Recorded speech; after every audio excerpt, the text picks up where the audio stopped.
तो आज के लेक्चर में हम बात करने वाले हैं फ्रांस की। ये यूरोप कॉन्टिनेंट का थर्ड वीडियो है। इसके पहले 2 वीडियो बना चुके हैं, तो आप उनको पहले देख लें, उसके बाद इसे देखें। तो फ्रांस का लोकेशन जो है, फ्रांस का लोकेशन का अगर मैप देखा जाए, ये देखिए, मैं ब्लू कलर से इसका बाउंड्री बना रहा हूँ। ये रहा फ्रांस। ठीक है भाई, पूरा मैपिंग आपको याद रहना चाहिए। ये है फ्रांस। ठीक है, जब हमने इसका पॉलिटिकल मैप देखा था तो हमने देखा कि पोर्तुगल, उसके बाद स्पेन, उसके बाद फ्रांस। ठीक है, तो ये सीक्वेंस था। तो इस सीक्वेंस में फ्रांस यहाँ पे है और यूनाइटेड किंगडम इधर है। तो आप यहाँ देख सकते हैं, ये रहा यूके, लंदन। ठीक है, तो यूके और फ्रांस, यूके और फ्रांस या इंग्लैंड और फ्रांस के बीच में जो वाटर बॉडी है, इस वाटर बॉडी को बोलते हैं इंग्लिश चैनल। इसको क्या बोलते हैं? English channel. ठीक है भाई, तो ये तो हो गया लोकेशन की बात। अब थोड़ा सा इसके मैप में कुछ ऐसे नेम हैं जो हमको याद रखना है। सबसे पहले तो हम इसके अगर नेचुरल बॉर्डर्स की बात करें तो आप देख सकते हैं स्पेन के साथ, फ्रांस का स्पेन के साथ जो नेचुरल बॉर्डर बन रहा है वो माउंटेन का है, वो है पाइरेनीज। ये आप देख सकते हैं, ये रहा माउंटेन पाइरेनीज।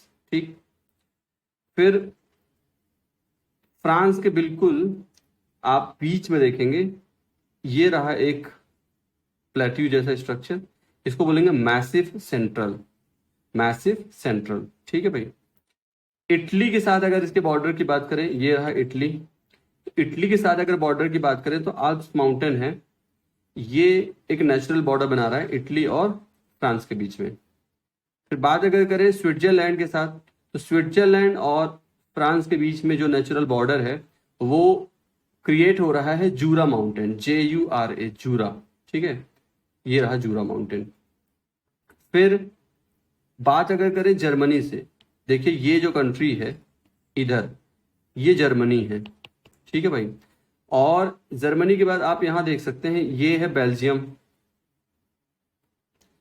और यहां पे छोटा सा कंट्री है लग्जमबर्ग। यानी कि जो लग्जमबर्ग है ये नीदरलैंड, बेल्जियम, फ्रांस और जर्मनी इनसे सराउंडेड है। ठीक है, तो अभी हम बात कर रहे हैं कि जो जर्मनी है, जर्मनी और फ्रांस के बीच में नेचुरल बॉर्डर की बात चल रही है। तो ये देखिए, ये वोस्टियस माउंटेन है। कौन सा माउंटेन है? वोस्टियस माउंटेन। और अगर जर्मनी की साइड देखा जाए तो जर्मनी की साइड भी यहाँ एक माउंटेन है, इसको बोलते हैं ब्लैक फॉरेस्ट। तो मैं कहूंगा कि जर्मनी और फ्रांस के बीच में जो माउंटेन रेंज है उसमें से एक जो फ्रांस में आता है उसको तो बोलते हैं वोस्टियस माउंटेन, और जो जर्मनी में आता है माउंटेन वो कौन सा हो गया? वो हो गया ब्लैक फॉरेस्ट। ब्लैक फॉरेस्ट का लोकेशन आप यहाँ भी देख सकते हो, ये रहा जर्मनी। ठीक है, ये जर्मनी है, ये रहा लग्जमबर्ग। ठीक, और ये रहा ब्लैक फॉरेस्ट। यहाँ ब्लैक फॉरेस्ट है और वॉस्टियस कहाँ होगा? यहाँ। और आप राइन रिवर को भी देख सकते हैं, ये रही राइन रिवर, बिल्कुल नेचुरल बॉर्डर बना रही है ये। ठीक है, चलिए अब इसके बाद, ये तो मैंने माउंटेन्स की बात कर ली। अब इंपॉर्टेंट रिवर्स देखिए कौन कौन सी हैं। तो आप एक रिवर ये देखिए, आप देख सकते हैं ये, तो भाई ये जो रिवर है इसका नाम क्या है? Seine river. ठीक है, फिर एक रिवर आप इधर देख सकते हो, ये, तो ये है लॉरी रिवर। ठीक, फिर यहां भी एक रिवर ये रही सेओनी रिवर, इधर रोन रिवर, और ये एक इंपॉर्टेंट प्लेस है बोर्डेक्स, जिनका मैं नाम अभी बोल रहा हूं। नीचे हम इनके बारे में इंपॉर्टेंट फैक्ट्स देखने वाले हैं। ठीक है, तो आप इसको बार बार मैं बोलता हूं बोर्डेक्स बोर्डेक्स बोर्डेक्स, याद रखिएगा, अभी नीचे नाम आने वाला है। ठीक है, फिर यहां देखिए एक रिवर है गैरोन रिवर, गैरोन रिवर। ठीक है, फिर उसके बाद मॉन्टेपिलर, मॉन्टेपिलर नाम याद रखिएगा। ठीक है, और यहाँ पे ये एक पोर्ट है मार्सलीज, मार्सली पोर्ट जरूर याद रखिएगा क्योंकि ये यूरोप का सेकंड लार्जेस्ट पोर्ट है। ठीक है, और बाकी तो आपको पता ही है, मेडिटेरेनियन सी है इधर। ठीक, और ये जो है इसको क्या बोलते हैं? बे ऑफ बिस्के, बिस्के की खाड़ी, बे ऑफ बिस्के। ठीक, अच्छा भाई, बे ऑफ बिस्के। इसके अलावा यहां देखिए, ये रहा लिले, और ये कैलेस है ना। उसके बाद कैलेस के बाद ये वार्सलीज हो गया, वार्सली। और उसके बाद बाकी भी चीजें जो हैं इंपॉर्टेंट है, बट हमारे जो जो हमने नीचे फैक्ट्स की बात की है उसमें इनके नेम बाकियों के नहीं आएंगे, ठीक है। और यहां देखिए, ये आल्प्स का जो हाईएस्ट पीक है ये क्या है, माउंट ब्लैंक। तो ये नाम आपको याद रखना है, माउंट ब्लैंक। ये हाईएस्ट पीक है किसका, आल्प्स माउंटेन का, ठीक। चलिए भाई, तो अब आपने एक इसका नेचुरल मैप देख लिया है। तो हमने क्या नेचुरल मैप में हमने क्या देखा कि जो पायरेनीज है और जो आल्प्स है ये क्या है, ये दोनों है न्यू फोल्ड माउंटेन, ठीक है। तो फोल्ड माउंटेन बनता कैसे है, तो फोल्ड माउंटेन बनता ऐसे है कि जैसे अपोजिट जब फोर्स किसी लेयर पे, मान लीजिए कि ये लेयर है, इस पे जब अपोजिट फोर्स लगेंगे और फोर्स अगर हमने ज्यादा तेजी से लगा दिया तो ये लेयर ऊपर ऐसे चली जाएगी। तो इस तरीके से जो माउंटेन बनेगा इसको क्या बोलेंगे, फोल्ड माउंटेन बोलेंगे, फोल्ड माउंटेन, ठीक। अच्छा भाई, तो हमने बोला कि पायरेनीज और आल्प्स इस टाइप के फोल्ड माउंटेन है, न्यू फोल्ड माउंटेन इसको बोलेंगे, क्योंकि इनका जो एज है वो बहुत ज्यादा नहीं है as compare to other mountains. अच्छा, तो ये तो कहाँ पे है, ये तो सदर्न पार्ट पे हो गए। आप देख सकते हैं जितने हमने माउंटेन्स देखे हैं तो उसमें पायरेनीज और आल्प्स क्या है, बिल्कुल साउथ की तरफ आप देख सकते हैं, ठीक है। फिर मैं कहूं कि बताएं वोस्जिस और जूरा माउंटेन किस तरफ है, तो ऑब्वियसली ये ईस्ट की तरफ है, ठीक है। तो फिर इसके बाद the highest peak of Alps mount blank, ये तो हो गया। ये कहाँ है, फ्रांस और इटली के बॉर्डर पे है। वोस्जिस और जूरा माउंटेन जो है ये कहाँ है, नॉर्थ में है। वोस्जिस और जूरा माउंटेन आल्प्स के नॉर्थ में है, बाकी वैसे भी फ्रांस के भी नॉर्थ में ही है, या ईस्ट में भी कह सकते हैं। ये देखिए, ये रहा वॉस्टिस और ये जूरा। तो अगर ओवरऑल फ्रांस की बात करें तो ईस्ट में पड़ रहा है, और अगर हम आल्प्स के कॉन्टेक्स्ट में बात करें तो आल्प्स के नॉर्थ में पड़ रहा है। ये रहा हमारा आल्प्स, और आल्प्स के नॉर्थ में है, ठीक है भाई। फिर हमने ऊपर अभी एक रिवर देखी, सीन रिवर। तो ये कहाँ जाके गिरती है, ये इंग्लिश चैनल में। इंग्लिश चैनल हमने ऊपर देखा था, अभी ब्रिटिश चैनल, ठीक है। ये देखिए सीन रिवर यहाँ पे, ये सीन रिवर मैं रेड कलर से बना देता हूँ। सीन रिवर ये यहाँ से ओरिजिनेट हो रही है, जा रही है, जा रही जा रही जा रही जा रही, पेरिस पड़ा, पेरिस के बाद फिर आगे ये यहाँ पे टर्मिनेट हो जाएगी। तो सीन रिवर का माउथ कहाँ है, इंग्लिश चैनल में है। और सीन रिवर ओरिजिनेट कहाँ से हो रही है, तो जूरा माउंटेन के पास से। जूरा माउंटेन से सीन रिवर निकलेगी, पेरिस को क्रॉस करते हुए फिर फाइनली कहाँ चली जाएगी, इंग्लिश चैनल में, ठीक। चलिए, फिर इसके बाद और मैंने दो रिवर दिखाई थी आपको, लॉरी और गैरोन रिवर। तो ये कहाँ जाती है, ये बे ऑफ बिस्के में जाएंगी, ठीक है। देखिए इधर बे ऑफ बिस्के कहाँ है, ये रहा बे ऑफ बिस्के, ठीक है। अब दो रिवर्स हमने बोली है, एक तो कौन सी बोली, लॉरी। ये देखिए यहाँ से ओरिजिनेट हो रही है, यहाँ से ओरिजिनेट हुई हुई हुई हुई हुई कहाँ गई, इधर चली गई, ठीक है। और गैरोन रिवर को देखिए, गैरोन रिवर ये यहाँ से ओरिजिनेट हुई, ये चली गई। तो मतलब ये है कि हमने तीन रिवर की बात कर ली। एक जो रिवर है सीन रिवर, सीन रिवर कहाँ जाके टर्मिनेट हो रही है, उसका माउथ इंग्लिश चैनल में ओपन होता है।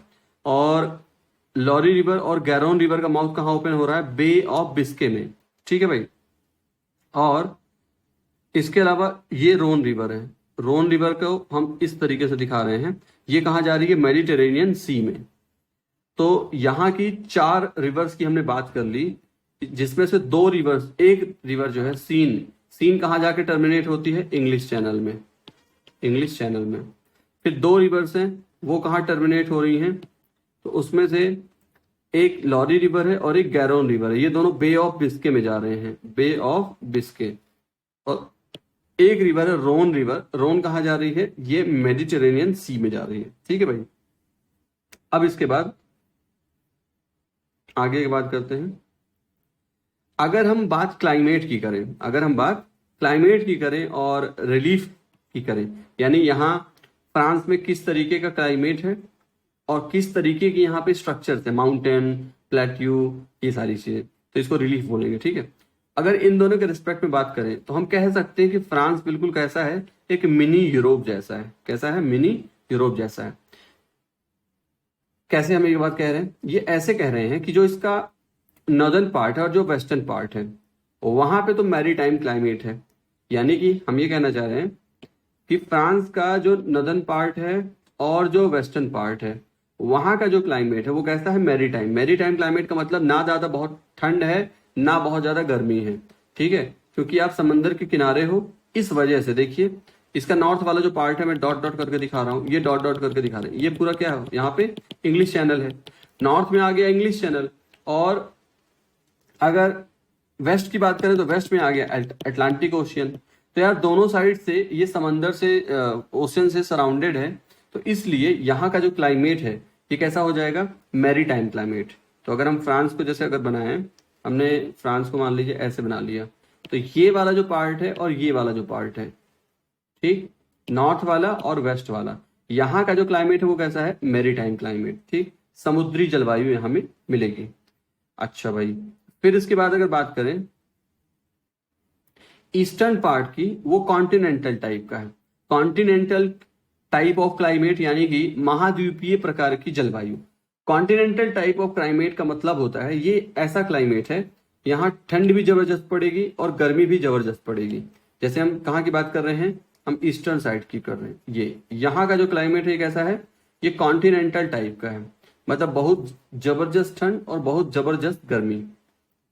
फिर बात करें सदर्न पार्ट की, सदर्न पार्ट में तो भाई मेडिटेरेनियन सी है, और जहां मेडिटेरेनियन सी है वहां का जो क्लाइमेट होता है वो मेडिटेरेनियन क्लाइमेट ही उसको बोलते हैं। और इस क्लाइमेट की खास बात क्या है, खास बात ये है कि समर यहाँ ड्राई होती है। इस रीजन की हम बात कर रहे हैं, यहाँ वाले की, ये वाला, और यहाँ पे ऐसे कह सकते हैं, इसको ग्रीन दिखा देता हूं मैं, ये ग्रीन, ठीक है भाई। तो ये कैसा क्लाइमेट हो गया, मेडिटेरेनियन क्लाइमेट। तो ये अगर हम इसको फ्रांस की तरह समझ लें, इसको हम फ्रांस की तरह समझें, तो इसका जो नॉर्थ वाला पार्ट है और जो वेस्ट वाला पार्ट है, इन दोनों जगह पे जो क्लाइमेट हो कैसा है, वो मैरीटाइम क्लाइमेट है। इसका जो ईस्ट वाला पार्ट है यहाँ कैसा क्लाइमेट है, कॉन्टिनेंटल टाइप क्लाइमेट है। और जो इसका साउथ वाला पार्ट है यहाँ मेडिटेरेनियन क्लाइमेट है। तो इस तरीके से तीन अलग अलग क्लाइमेट होने की वजह से हम कह सकते हैं कि यार फ्रांस जो है वो पूरे के पूरे यूरोप को ही एक तरह से रिप्रेजेंट करता है। क्योंकि कुछ कंट्रीज होती हैं जहां मेडिटेरेनियन क्लाइमेट होता है, कुछ कंट्री होती है जहां कॉन्टिनेंटल होता है, कुछ कंट्री होती है जहां कॉन्टिनेंटल टाइप का। यार यहाँ तीनों टाइप का है, क्योंकि तीनों टाइप का क्लाइमेट है इसलिए हम कह रहे हैं इसको मिनी यूरोप। चलिए अब दूसरी बात कर लेते हैं। फ्रांस जो है वो फूड ग्रेन के मामले में सेल्फ सफिशिएंट है। इसका मतलब इनको बाहर से इंपोर्ट करने की जरूरत नहीं है, ये अपने जो इनके रिक्वायरमेंट है उतना ही खुद ही बना लेते हैं। हालांकि आप फ्रांस बोलते ही आपके दिमाग में जो पिक्चर आती होगी वो बिल्कुल डेवलप्ड सिटी की आती होगी, है ना, पेरिस का दिमाग में पिक्चर आता होगा। इन सब के बावजूद ये जो फ्रांस है इसको, ये एक एग्रीकल्चरल कंट्री है, इसको लैंड ऑफ फार्मर्स बोलते हैं। मतलब इसकी जो मैक्सिमम पॉपुलेशन है वो किस में इन्वॉल्व है, वो एग्रीकल्चर में इन्वॉल्व है। हालांकि काफी सारी पॉपुलेशन जो है टाउन और सिटीज में रहती है, लेकिन फिर भी जो मैक्सिमम जो पॉपुलेशन है वो कहाँ, किस ऑक्यूपेशन में है, फार्मिंग में है, और इसीलिए इसको लैंड ऑफ फार्मर्स बोलते हैं, ठीक है। और अब अगर बात करें क्रॉप्स की, तो यहाँ भाई ग्रेप्स, अंगूर, एप्पल्स और ओलिव्स, इनका अच्छा खासा प्रोडक्शन होता है। और जो यहाँ के अंगूर है, ग्रेप है, उससे एक स्पेशल टाइप की वाइन बनती है जिसकी डिमांड बहुत ज्यादा है। और ये जो स्पेशल टाइप की वाइन बनती है ये एक जगह पे बनती है जिसका नाम है शैम्पेन। तो शैम्पेन जिस जगह पे ये बनती है उसी के नाम पे इस वाइन का भी नाम पड़ गया है शैम्पेन, ठीक है। तो शैम्पेन हमें जो पता है वो ये पता है कि शैम्पेन क्या है, एक शराब का नाम है, वो एक जगह का नाम है एक्चुअली, जहां पे बनती है उसी के नाम पे इसको शैम्पेन बोल देते हैं। और इसके अलावा वाइन प्रोडक्शन का जो बिगेस्ट सेंटर है वो है बॉर्डेक्स। किसके बाद, शैम्पेन के बाद। तो दो नाम आपको याद रखने हैं। बॉर्डेक्स का तो हमने लोकेशन भी आपको बताया था मैप में। तो बॉर्डेक्स और शैम्पेन ये दो नाम है जो किसके लिए आपको याद रखने हैं, वाइन प्रोडक्शन के लिए। अच्छा, इसके अलावा अगर हम मिनरल्स की बात करें तो आयरन ओर का अच्छा खासा प्रोडक्शन होता है, बक्साइड का होता है, पोटास का, लाइमस्टोन और कोल का।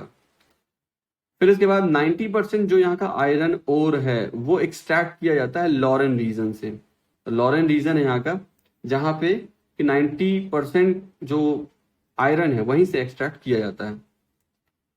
फ्रांस का जो कॉटन टेक्सटाइल इंडस्ट्री है वो अच्छे से कनेक्टेड है नदर्न कोल फील्ड रीजन से, जिससे कि वहां से इनको कोल मिल सके, है ना। और वॉशेस से भी कनेक्टेड है। और सिल्क टेक्सटाइल इंडस्ट्री जो है ये मेनली डेवलप है कहाँ, रोन वैली में। रोन हमने रिवर देखा था ना, तो रोन रिवर जो है फ्रांस के साउथ में, वहीं पे सिल्क टेक्सटाइल इंडस्ट्री भी डेवलप हुआ है। हमने ये बात ऊपर मैप में देखी कि जो पेरिस है, पेरिस किस रिवर के साइड में है, तो सीन रिवर के साइड में है, ठीक है। और ये हर तरीके के ट्रांसपोर्ट से ये का एक सेंटर है, इसीलिए इसको हार्ट ऑफ फ्रांस भी कहते हैं। तो भाई कैपिटल है तो ऑब्वियसली ऐसा कैसे कहा ही जाएगा। तो ये एक नोडल टाउन है ना। ये एक नोडल टाउन मतलब सेंट्रल पार्ट हो गया किस चीज का, कल्चर के सेंटर की अगर बात करें, फैशन की बात करें, और कैपिटल तो है ही। इसके अलावा कुछ और भी इंपॉर्टेंट जो इंडस्ट्रियल टाउन्स हैं उसमें आता है स्ट्रासबर्ग, जो किसके लिए फेमस है, इंजीनियरिंग गुड्स के लिए। फिर लियोन, लियोन किसके लिए फेमस है, सिल्क टेक्सटाइल के लिए। लिली किसके लिए फेमस है, आर्टिफिशियल सिल्क के लिए। पेरिस फेमस है फेमस और लग्जरियस गुड्स के लिए। मार्सिली, ऑर्लियन, नैन्सी, एंगर्स, ये सारे के सारे जो हैं इंपॉर्टेंट सिटीज है कहाँ के, फ्रांस के। और जैसा कि मैंने ऊपर बताया था आपको, मार्सिलीज जो है ये लार्जेस्ट पोर्ट है यूरोप का, सेकेंड लार्जेस्ट पोर्ट है यूरोप का, मेडिटेरेनियन सी में है ये। फिर इसके बाद थोड़ा सा करंट वाली बात पता होनी चाहिए। 2015 में यूनाइटेड नेशन का क्लाइमेट चेंज कॉन्फ्रेंस हुआ था, जिसको COP भी बोलते हैं। तो ये फ्रांस में ही हुआ था। कब की बात है ये, 2015 की। उसके बाद अभी जो नेक्स्ट होने वाला है, जो 26 मीटिंग होगा, जो कि 26 मीटिंग होगी, तो ये वाली जो मीटिंग है कोप COP, वही क्लाइमेट चेंज कॉन्फ्रेंस, ये अब कहाँ होने वाली है, तो ये होने वाली है ग्लासगो में, स्कॉटलैंड में। और ये एक्सपेक्टेड है 31 अक्टूबर टू 12 नवंबर 2021। तो क्लाइमेट चेंज के लिए ये एक यूनाइटेड नेशन का मीटिंग होने वाला है। इसके अलावा आपने जरूर ये सुना होगा कान फेस्टिवल, कान फेस्टिवल जिसमें कि जो इंटरनेशनल लेवल पे जो मूवीज जिनका सिलेक्शन होता है, तो उसके लिए एक फेस्टिवल यहाँ पे ऑर्गेनाइज होता है। तो ये भी कहाँ पे है, फ्रांस में ही है ना। 2003 तक इसको इंटरनेशनल फिल्म फेस्टिवल कहा जाता था, अभी इसको कांस फेस्टिवल बोलते हैं। तो ये हो गई बात फ्रांस की। अब हम बात करते हैं यूनाइटेड किंगडम की। यूनाइटेड किंगडम जो है, इसका जो सेंट्रल अपलैंड पार्ट है उसको बोलते हैं मूरलैंड, क्योंकि इसमें वेजिटेशन बहुत कम है। जो यूनाइटेड किंगडम है, ये हमने जैसे इसका मैप बना दिया, तो इसका जो सेंट्रल पार्ट है वहां वेजिटेशन कम होने की वजह से उसको क्या बोलते हैं, मूरलैंड बोलते हैं। अब यहाँ के इंपॉर्टेंट रिवर्स को पहले मैप में देखते हैं, उसके बाद इनका नेम देखते हैं। तो आप ये देख सकते हैं मैप, ये है यूनाइटेड किंगडम का मैप। और आप इसमें देखें एक एक करके। सबसे पहले थेम्स रिवर, लंदन, जिसके लंदन जिस रिवर के साइड में है वो हो गई थेम्स रिवर। थेम्स रिवर के बाद आप देख सकते हैं सेवन रिवर, ये रही सेवन रिवर, ठीक है भाई। फिर उसके बाद नेक्स्ट जो रिवर है आप देख सकते हैं ट्रेंट रिवर, ट्रेंट, ठीक है भाई। ट्रेंट के बाद एक और रिवर आप देख सकते हैं ओजे रिवर, ओजे रिवर। और यहाँ मर्सी रिवर, मर्सी के बाद यहाँ टाइम रिवर। तो आप देख लीजिए इसमें से आयरिश सी की तरफ जो है, आयरिश सी की तरफ दो रिवर बनी हुई है। कौन कौन सी, एक मर्सी है जो वहां जाके टर्मिनेट हो रही है, और एक कौन सी है, सेवन रिवर है जो इधर टर्मिनेट हो रही है। तो यूके जो है ये सराउंडेड है किससे, इधर आयरिश सी है और इधर क्या है, इस तरफ नॉर्थ सी है, ठीक है भाई। तो नॉर्थ सी की तरफ कौन कौन सी रिवर हो गई, एक तो टाइम रिवर हो गई, एक ओजे रिवर हो गई, और एक ट्रेंट हो गई। ट्रेंट के बाद थेम्स हो गई। और एक और बात, जो ओजे रिवर है और ट्रेंट रिवर है, ये दोनों मिल करके यूस्चरी यहाँ पे बना रहे हैं। देख सकते हैं आप यहाँ पे, ये जो वाटर है, ओशियन वाटर है, वो अंदर तक जा रहा है यहाँ से, ये। तो ये यूस्चरी है, ये कौन, इस यूस्चरी का नाम क्या है, हम्बर यूस्चरी, हम्बर यूस्चरी, ठीक है भाई। तो ये कुछ नेम्स हो गए इंपॉर्टेंट रिवर्स के, इंपॉर्टेंट रिवर्स के नेम हो गए, वही नेम यहाँ पे दिए हुए हैं। थेम्स हो गया, हम्बर टाइडल यूस्चरी हो गया, है ना, ऊसे और ट्रेंट रिवर, और टाइन river, mercy, seven river. Seven river जो है ये यहाँ की लॉन्गेस्ट है, लेकिन सबसे इंपॉर्टेंट थेम्स रिवर है, जिसके साइड पे कैपिटल लंदन है, ठीक है। तो ये दो नाम तो और मतलब अच्छे से याद होना चाहिए। एक तो ये सेवन रिवर जो कि सबसे ज्यादा लॉन्गेस्ट है, ये इंपॉर्टेंट हो गई। और थेम्स इसलिए इंपॉर्टेंट हो गई क्योंकि इसके साइड में कैपिटल लंदन है। अच्छा भाई, अब थोड़ा सा नेचुरल मैप भी यहाँ पे। अच्छा, ये तो जर्मनी के यहाँ पे मैप है, इसको बाद में देखेंगे। तो अब आगे की बात करें, जो क्लाइमेट है यहाँ का, ये वार्म टेम्परेट मैरीटाइम क्लाइमेट है। मतलब ना यहाँ जब ज़्यादा ठंड होगी ना ज़्यादा गर्मी, जैसे आप समझ लीजिए मुंबई हो गया, ठीक है ना, चेन्नई हो गया, उस टाइप का हो गया। तो फिर भी जो भी यहाँ रेनफॉल होती है वो किसकी वजह से होती है? वेस्टर्लीज की वजह से होती है, ठीक है। तो वेस्टर्लीज के बारे में हम डिटेल में बात करने वाले हैं जब हम क्लाइमेट वाला टॉपिक लेंगे। तो अभी तो आप बस ये याद ही कर लीजिए कि हाँ, वेस्टर्लीज की वजह से यहाँ पे क्या होगा? रेनफॉल होगा। अच्छा, फिर उसके बाद रेनफॉल यहाँ पे थ्रू आउट ईयर ही होता रहता है ना। अब अक्सर देखते हैं कि क्रिकेट जब हो रहा होता है, खासकर टेस्ट मैच में, तो ड्रॉ होने के चांसेस काफी रहते हैं। जो मैचेस कहाँ होते हैं? इंग्लैंड में होते हैं। तो रीजन यही कि रेनफॉल जो है वहाँ पे थ्रू आउट ईयर होता रहता है। ऐसा हमारे जैसा नहीं कि कुछ फिक्स सीजन हो, वहाँ पे होता रहता है। और कोस्टल जो जितने भी कोस्टल एरियाज होते हैं वहाँ ऐसा ही होता है। अब इसके बाद भाई हम जो बात कर रहे हैं यूनाइटेड किंगडम की, ये तो बिल्कुल नॉर्थ पोल की तरफ ही है ना। नदर्न हेमिस्फीयर में नॉर्थ पोल की तरफ है। तो बहुत कम टेम्परेचर की वजह से, बहुत कम टेम्परेचर की वजह से ऐसा हो सकता है कि यहाँ का ये इधर वाला जो पार्ट है ये शायद फ्रीज हो जाए। तो फ्रीज नहीं होता है, क्यों? इसके लिए रिस्पॉन्सिबल है, इसके लिए रिस्पॉन्सिबल, ये मैंने जो इस मैप में जो चीजें दिखा रखी हैं ये ओशियन करंट के लिए हैं। तो ओशियन करंट में बाकी बाकी नेम तो नहीं, बस दो नेम आपको याद रखना। एक north Atlantic drift, red colour से मैंने बना रखा है।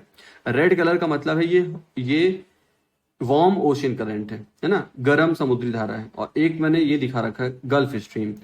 गल्फ स्ट्रीम और नॉर्थ अटलांटिक ड्रिफ्ट, दो नाम याद रखने। गल्फ स्ट्रीम, ये रहा गल्फ स्ट्रीम, और ये रहा नॉर्थ अटलांटिक ड्रिफ्ट। ये दोनों वार्म ओशियन करंट की वजह से इस जगह पे, किस जगह पे? यूनाइटेड किंगडम के इस जगह पे टेम्परेचर कम नहीं होने पाता है। यानी कि यहां इतनी गर्मी रहती है कि यहां का जो वाटर है वो फ्रीज ना हो जाए। क्योंकि और अगर आगे जाएंगे तो यहाँ पे सारा वाटर क्या होने लग जाता है, किसी किसी सीजन में फ्रीज होने लग जाता है। तो ये बात हमको याद रखनी है। फिर आगे बात करें, स्काई जो होता है वो बहुत जल्दी चेंज होता रहता है, साइक्लोन्स आते रहते हैं।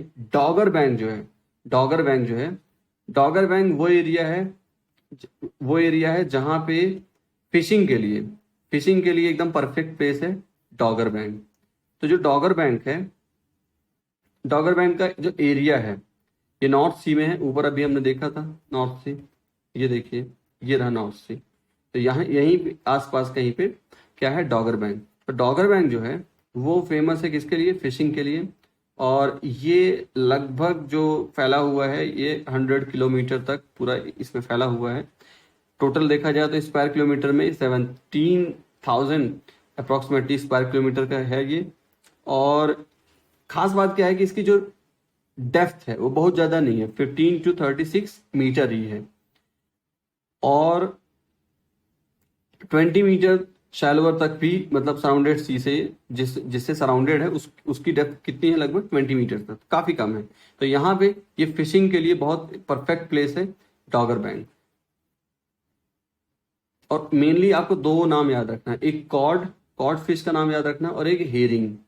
तो दो फिश हैं जो मेनली यहाँ पे जिनकी फिशिंग की जाती है, ठीक है। तो डॉगर का जो नेम है ये फिशिंग बोट का नाम है, उससे आया है डॉगर, ठीक है।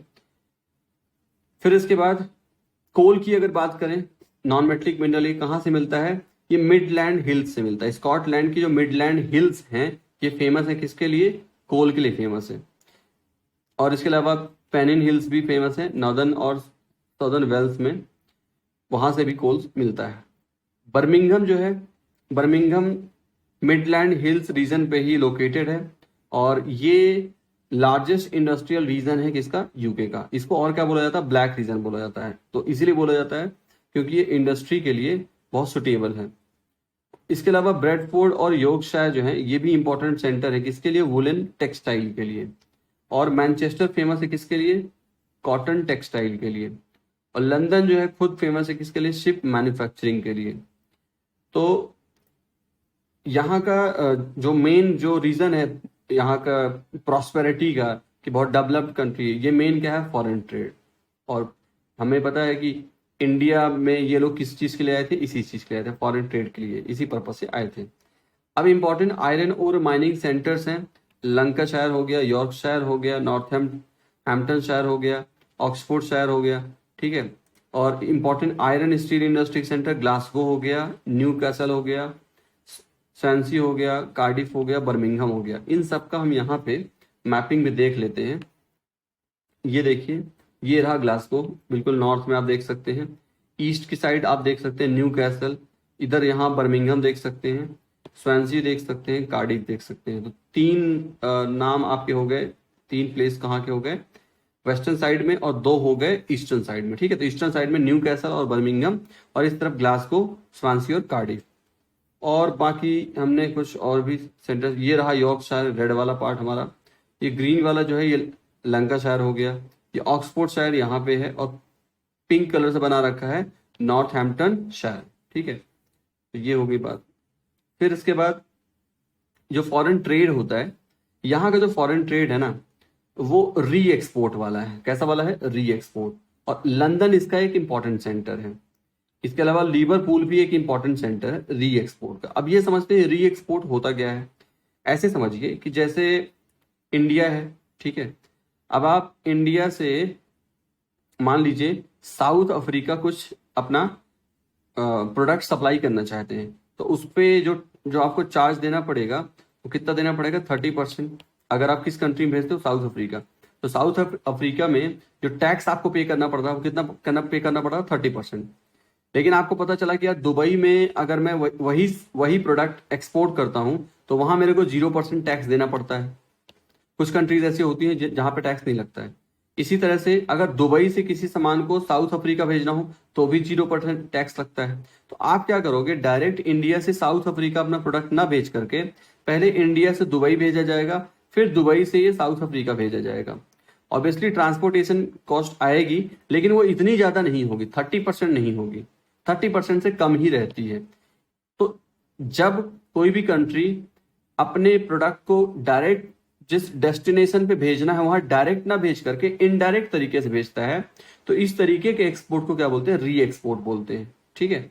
तो अब देखा जाएगा, ट्रांसपोर्टेशन कॉस्ट की बात छोड़ दें तो लगभग कितना परसेंट सेव कर रहा है, 30% सेव किया जा रहा है इंपोर्ट ड्यूटी में। तो इस तरीके से इस बिजनेसमैन को यहाँ पे प्रॉफिट ही हो रहा है। तो अब ये ऐसे कौन कौन सी चीजें हैं जो री एक्सपोर्ट ये लोग करते हैं, टी, रबर हो गया, डायमंड हो गया, ये वो चीजें हो गई। यूके जो है मेन यूरोप के मेन लैंड से जो कनेक्टेड है, वो एक अंडर सी रेल रूट से कनेक्टेड है, जो कि किसके किसके बीच में है, फोल्कस्टोन यूके और कैलेस फ्रांस। फ्रांस का हमने मैप देखा था, उसमें एक जगह आई थी कैलेस, ठीक है ना। और यूके में एक जगह है जिसका नाम क्या है, फोल्कस्टोन। तो अगर आप यूके से फ्रांस जाना चाहते हैं तो बीच में क्या पड़ेगा, बीच में पड़ेगा इंग्लिश चैनल, वाटर बॉडी। तो क्या किया गया है, एक टनल बनाई गई है, टनल, अंडरग्राउंड टनल बनाई गई है, अंडरग्राउंड समंदर के अंदर। ये देखिए जैसे अपना मेट्रो स्टेशन होता है इंडिया में, वैसे ही। तो यहाँ पे आप खड़े हैं, ये आप फ्रांस में खड़े हैं, ठीक है। यहाँ से आपने मेट्रो लिया, टनल, और ये देखिए समंदर, यहाँ ऊपर यहाँ शिप वगैरह चल रहे हैं, ठीक है भाई, यहाँ शिप वगैरह चल रहे हैं। और यहाँ आप अंडरग्राउंड लगभग सी बेड में कितना नीचे है ये, लगभग 100 मीटर तक, यहाँ से यहाँ का टोटल देखा जाए तो कितना, 100 मीटर। और इस तरीके से टनल बनाया गया है, ठीक। तो ये टनल जो है ये कहाँ से कहाँ पहुंचा देगा, यूनाइटेड किंगडम में आप फोल्कस्टोन में बैठेंगे और कहाँ पहुंच जाएंगे आप, कैलेस पहुंच जाएंगे फ्रांस में। तो इस तरीके से ये टनल बनाया गया है, कहाँ, ब्रिटिश चैनल में, ब्रिटिश चैनल में ही बनाया गया, ठीक है। तो ये लगभग कितना, इसका डिस्टेंस कितना है, इसका है लगभग 50 किलोमीटर, 50 किलोमीटर, ठीक। और ये जो स्ट्रेट है, ये जो स्ट्रेट है, यानी ये जो ये पार्ट है, इसको बोलते हैं स्ट्रेट ऑफ डोवर। क्या बोलते हैं, स्ट्रेट ऑफ डोवर। तो भाई इसका जो लोएस्ट पॉइंट जो है वो कहाँ तक गया है, वो 75 मीटर तक है, और नीचे तक अगर सी लेवल से बात कर ले तो 115 मीटर तक है। तो यहाँ पे इस डायग्राम में भी ये चीज देखिए क्लियर है, ये देखिए वैसे देखा जाए तो सी बेड कहाँ तक पहुंच जाता है, 60 मीटर में सी बेड आ जाता है, और अगर अंदर जाकर देखा जाए तो 40, यानी अप्रॉक्स 100। आप जब यूके से फ्रांस जा रहे हैं तो इसका मतलब आप सी लेवल से कितने नीचे जा रहे हैं, ट्रेवलिंग आपकी कहाँ चल रही है, लगभग 100 मीटर आप सी लेवल से नीचे हैं, ठीक है ना। तो ये बात हो गई। अब इसी तरीके का ये अब आप समझ सकते हैं कि कितना डिफिकल्ट प्रोजेक्ट रहा होगा, है ना। तो ये वर्ल्ड में अगर बात की जाए तो अब इससे भी बड़े बड़े टनल्स बन चुकी हैं। तो दो नाम आपको याद रखना है, एक तो गॉथार्ड बेस टनल स्विट्जरलैंड में बनी है जिसकी लेंथ इससे ज्यादा है, और इससे भी ज्यादा एक टनल बन चुकी है सीकम टनल जापान में, ठीक। लेकिन अगर बात करें, ये टनल की बात चल रही है, अगर सी सेक्शन की बात करें, समंदर के अंदर की बात करें, तो ये अपने आप में ये नंबर 1 पे है, इसकी रैंक नंबर 1 है, यानी कि सी के नीचे इतनी लंबी टनल वर्ल्ड में कहीं नहीं है। हाँ, टनल की अगर बात करें तो टनल में जरूर जापान वाला जो टनल है सीकम टनल, ये नंबर 1 पे है। नंबर 2 पे गॉथार्ड टनल है, ये स्विट्जरलैंड का। और थर्ड नंबर पे टनल वाइज अगर बात करेंगे तो थर्ड नंबर पे इसका नंबर लगता है। जर्मनी की बात हम करते हैं नेक्स्ट क्लास में।